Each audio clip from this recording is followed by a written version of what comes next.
बिस्मिल्लाहिर्रहमानिर्रहीम। नाज़रीन इकराम, इस वक्त हम बनु मुस्तलिक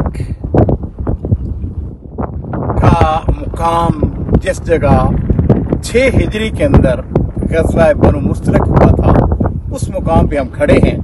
ये वो इलाका है जिसको वादी सतारा आजकल कहा जाता है, और इसी इलाके के अंदर शाबान 6 हिजरी के अंदर मेरे माँ बाप कुर्बान हो, नबी करीम सल्लल्लाहु अलैहि वसल्लम इस इलाके में तशरीफ लाए और यहाँ पे ग़ज़वा बनी मुस्तलिक होता है।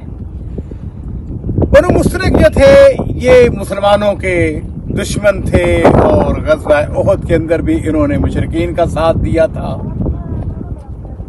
और उसके बाद नबी करीम सल्लल्लाहु अलैहि वसल्लम को ये इत्तलात मिली कि दुश्मन जो है वो इकट्ठा हो रहा है, मुसलमानों के ऊपर शब खून मारना चाहता है।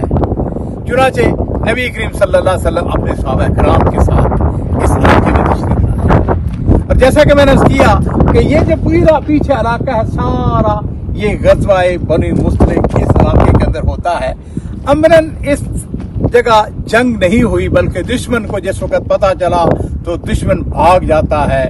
नबी करीम सल्लल्लाहु अलैहि वसल्लम की एक हदीस है, आपने इरशाद फरमाया, नुसिरतु बिर्रुब।